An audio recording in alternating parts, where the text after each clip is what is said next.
Smart money versus dumb money. One of your favorite indices is back in today's video as we take a look at the biggest earnings season that we've seen in years. Yes, what Wall Street and the dark pool liquidity is up to right now will absolutely blow your minds. But maybe more importantly than any of this, can gold, our shiny metal, continue up? Or is it about to hit what we call a blow off top? Well, in today's video, we take a look at over 30 years of history to try to break that down together, and the results may absolutely shock you. Stocks, commodities, and cryptos, so much to go into, and some huge options flows. Let's go through it all right now in our special weekend edition. See you in a minute, guys. This one is not to be missed. Well, welcome back everybody to the special weekend edition of our daily show. My name's Tom, and in today's video, we have one that's jam-packed. The latest macro, the data, the key levels, the options flow, and of course, what is Wall Street up to right now? Let's kick things off with 100 years of equity market concentration. But just a reminder, if it's your first time here, remember to subscribe and smash that bell icon, as this could be the most important week we've seen in earnings in years. Now, let's talk about concentration for a moment and some of the bad signs in markets right now. Then we'll go through the good ones, and of course, then we'll go through the big trades. Speaking of which, market capitalization is really concentrated, and this will come as no surprise to anyone that's been looking at the 2000s period and potentially the really bad one, the 1930s, where we saw several large businesses become a huge part of the market and obviously a massive crash after that. According to the latest Goldman Sachs data, we are in pretty much the highest level ever, even still after this fall off that we've just seen, entering into what we call a technical bear market.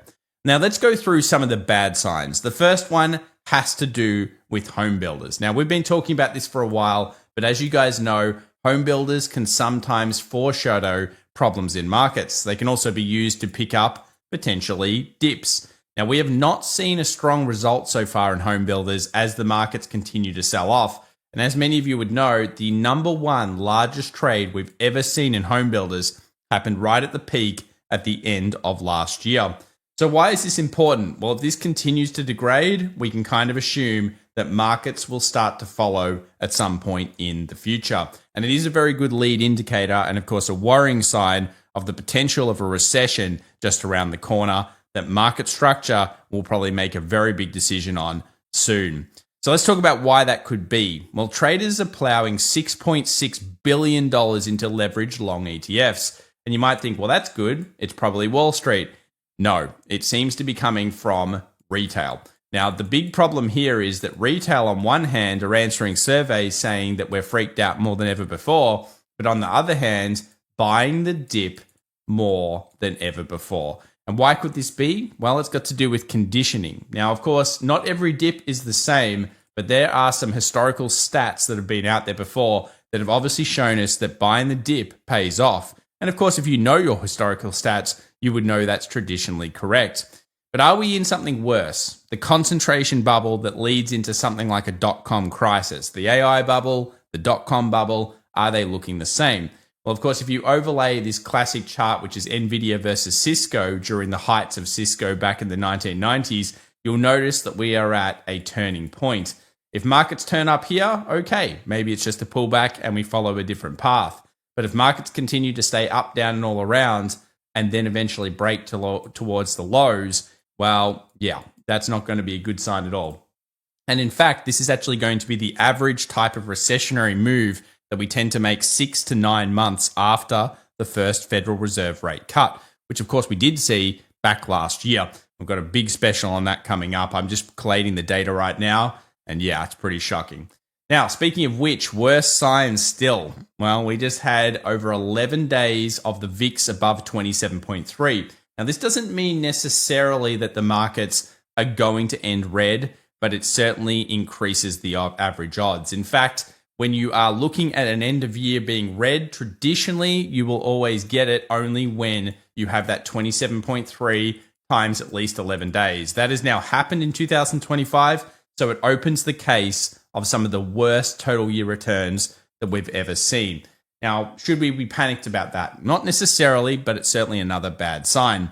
Another bad sign on top of this, if you believe them, is that Wall Street banks are cutting their end targets. Now, we posted this over on our X account, links in the description down below, by the way, if you want to follow us there for the latest charts, and have a look at all these switches. Now, I think only a few analysts are actually upgrading. I think one guy's gone to 8,000, not a Wall Street analyst, but still a bit of a contrarian. Some of you will know who it is. And then on top of this, we have many people going in at around 5,500, 5,600 zones. Now, just remember, these are all not worth anything. Now, you might say, well, the average target is something I use to look towards for the end of the year. Fine. But realistically, you can see here the huge shifts that tend to happen. And this is, because you're allowed to make changes, of course, when things shift. But at the same time, this is why targets are not necessarily worthwhile paying that much attention to. Instead, we should be looking at price action, flows, and of course, the data itself.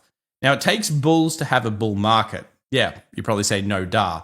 But what that actually means is a lot of the time when you're looking at these sentiment survey results, especially the spread, which we've been doing over the last couple of years, we do want to see this spread start to improve along with the price action low bottom.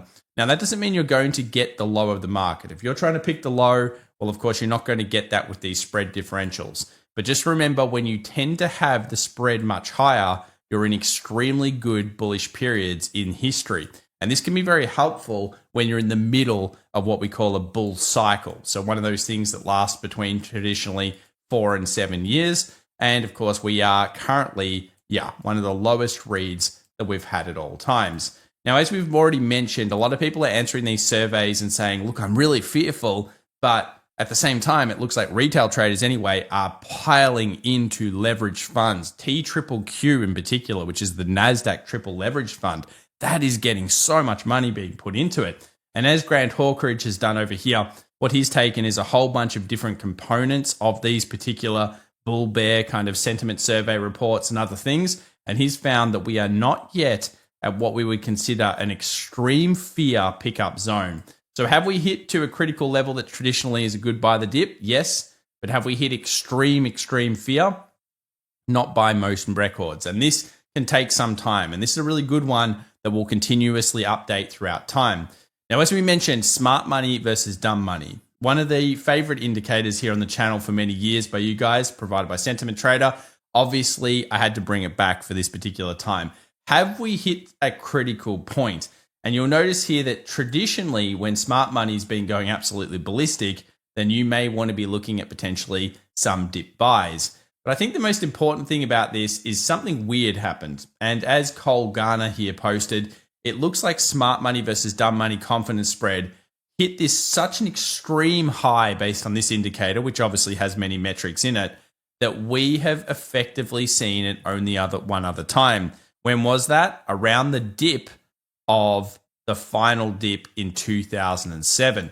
Now, it gives you some food for thought when you're thinking about the conditioning that we always have to buy the dip indeed. Well, we always know that the Federal Reserve, or we have always known that the Federal Reserve generally has been there to support the markets. Are they there this time? It's a great question to ask. And we usually know as well the government is supportive of a bullish market itself. And that's another one we have to ask ourselves the question for in 2025. Now, what is happening here is all the traditional signs of a dip low. And this is where you start to get these flows into money markets. Now, you can see here the latest macrocharts.com cash flows into money markets does show you that we are entering into a period where traditionally we've found at least a temporary bottom. And I say temporary bottom because if you go back through history, there have been times such as 2022 where markets have actually rallied off these lows, and it's been what we call a false rally or a DCB, a dead cat bounce. Now, in technical terms, we've just seen that again. A rally up to the supply level, which we'll talk about later on today's video, and of course, a rally up to the resistance and area that everything could turn. And guess what time we find ourselves in? Earnings week, and a huge week in terms of also tariff discussions. Now, this brings us to something that we've used well over the last couple of years, and that is overlays. What is going on right now when you take a look at the 1960s, Walmart Inc. has demonstrated impressive performance with a 275% return over the past decade. E-commerce sales increased by 16% year over year, and advertising grew by 29%. Despite inflationary pressures, Walmart remains a go-to for essentials, showcasing resilience in the retail sector. Alphabet Inc. is set to report first-quarter earnings, with analysts optimistic about AI growth despite a 20% stock decline in 2025. Investor concerns about regulatory challenges and slowing growth persist, leading to a cautious outlook. The consensus rating remains a moderate buy, with a price target suggesting significant upside potential. Wedbush analyst Dan Ives issues a code red warning for Tesla, citing brand damage and demand concerns ahead of first-quarter earnings.